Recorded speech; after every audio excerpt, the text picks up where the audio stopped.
Let's actually start there, shall we, Craig? Because he'd looked good. You could tell he'd been rested this summer, and then that happened. Rested? You mean dropped? Dropped this summer. Yeah. But and then this happens. Well, yeah. Positives for Chelsea. It's a win away from home, particularly, but first game of the season. Goal for Morgan Rogers, big signing in the summer. Goal for João Pedro, who should have gone to the World Cup with Brazil. Ridiculous decision to take the likes of Neymar in his current state of fitness, and João Pedro left at home. So maybe a point to prove there. And Cole Palmer, as you mentioned, we saw Phil Foden at the weekend playing for Man City, looking to sort of, take that second part of his career and kick on again. And I think Cole Palmer's in the same situation, a player who has, maybe a year or two ago, was the go-to player for England and for Chelsea, who was just doing so many great things. And then for whatever reason, lost his way a little bit, whether it was a change of shape in the team or change of manager or whatever it was. Talk about him maybe want to go back up north. That's gone away. And for the first game of the season, he had everything that the Cole Palmer of a year or so ago had. He was sharp. Every time he got on the ball, he dropped a shoulder, picked a pass, scored a goal, did lots of good things. Unfortunately, it looked as if he had a little injury coming off. But that's a big positive. Was it a couple of days ago we were talking, saying Xabi Alonso was really good at Leverkusen at making Florian Wirtz his playmaker, and not building the team around him, but finding a way to get the best out of Florian Wirtz. And we were saying if he can find a way to get the best out of Cole Palmer, it's going to go a long way to maybe mask over some of the other issues in this Chelsea side that we're going to talk about. So that was one of two or three really big positives for Xabi Alonso today. Doesn't seem to be many issues in the final third at the moment for Chelsea. No, dream.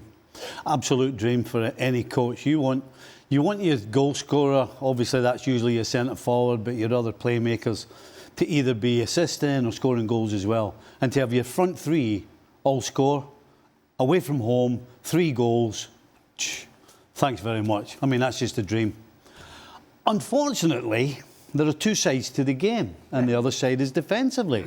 And yes, clearly, looking at the highlights, we have pinpointed Sanchez, but at the same time, we've got to pinpoint the back three. He is playing with a back three, and Lacroix, I think, is the only one that's really used to it.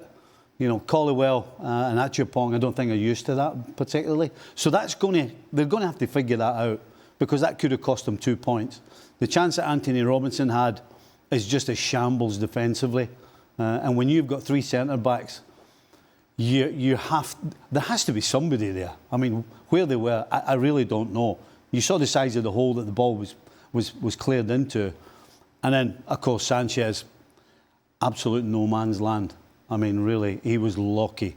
Otherwise, really, you could maybe stick a finger at him for what could have been 3 goals. So, yeah, going that way, fantastic.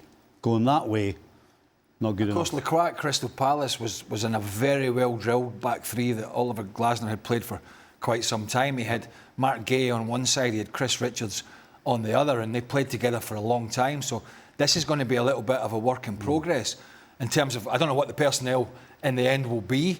It'll be Lacroix and whoever it is. But whatever it is, the goalkeeper is an issue.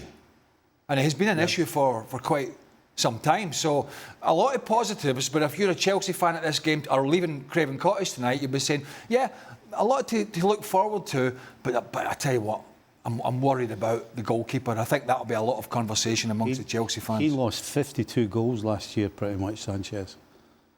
Now, obviously there are players in front of him, but 52 goals in a season, it's not good enough if you want to be challenging for the Premier League. So Chelsea start the season with a win, Frank, and of course that is a positive, but how do you feel about the goalkeeper and the defence right now?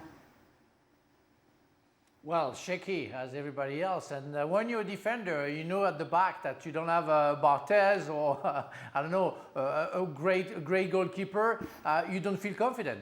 And therefore you get shaky. We see on the second goal, Caldwell should have got on the ball with the header and didn't. And behind, you have nobody to save you when you make a mistake. And it's hard to be a goalkeeper because you have nobody behind you. But we know Sanchez. We have known him for a while, and we know that he can do mistakes. But when you play for a club like Chelsea, and when you see what they do offensively, and Craig was mentioning it, where it was perfect. The three guys at the front, and as Stevie said, there's 3 goals from the 3 at front, away from home. That's great.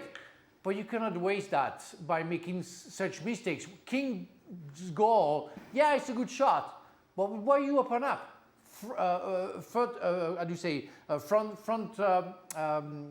First pass, you have to be there. You have to control that. You cannot concede a goal on that side. You can concede a goal on the other side, and it's impossible. You play for Chelsea. That's what it is, and there is an issue. And Xabi Alonso has to find somebody else really, really quickly, because that's been an issue for a while, and we don't want to see that anymore. With all due respect for Sanchez, we tried, it doesn't work, and when it's important, he's not there to save the club. So yeah, they have to find another one. But I was very pleased by the way by Lacroix and how he settled down and even work on offensively, gave an assist, but he was strong at the back as well. Hopefully Colwill can follow and they can make a good pair. But if they play a 3, it's going to take a little while to adjust, because on the 2 side, that's not very nice. But if you go on. No, he had success at Leverkusen, not all the time, but a lot of the time playing that back 3. Lacroix was in the French squad and played in the World Cup. That's how good he was at Crystal Palace. Albeit the likes of Kanati and that had been struggling for form. But I think on a positive side, you're licking your chops if you've got Cole Palmer in that kind of mindset. And not only that, the load is sort of lifted a little bit on João Pedro, because Morgan Rogers is there now. Morgan Rogers, who he'll be making those runs from a little deeper. He's a powerful player, he's a strong runner with the ball. So all of a sudden, you're sort of multifaceted in terms of your attack. Last year it was, 2 wide players, Pedro Neto, be it Santos, or even maybe Garnacho at times, which was totally inconsistent. And a lot of times João Pedro, because Cole Palmer wasn't playing particularly well, João Pedro was trying to do a lot of it on his own. If he can get that help from Palmer, he'll certainly get it from Rogers. Rogers is always going to be making those runs, getting into the box late, getting on the end of things, driving forward. As Stevie was saying during the game, it just does look a little strange in a blue jersey. It does look a little weird, but he's made this big move now. They've all scored on their debut. So Xabi Alonso knows what he's getting pretty much from those guys up front. What he doesn't know is what his midfield balance is going to be and what his back line is going to be. But I think that ultimately, if Chelsea are going to have a really, really good season, I think they will have to go, a bit like Tottenham, really. I mean, Tottenham are going to have to sign a goalkeeper. I mean, that was a disaster at the weekend for them. But Kinski's not good enough. No. And as Frank said, we've seen the movie with Robert Sanchez now. He'll do some great things, but they're outweighed with all the bad stuff he does, whether it's with the ball at his feet or the saves that he should have made tonight that he didn't make. That's not going to keep somebody like Xabi Alonso in the job. So, interested to see if they go and sign somebody between now and the end of the transfer window in that position, because I think they really need to. Sanchez is one of those guys that gets the manager sacked. You're ready to drop him, and he makes a worldie, and you think, oh, he's going to turn the corner. It's just like a cycle, and it doesn't look like changing. And the only way it's going to change is if you change the person.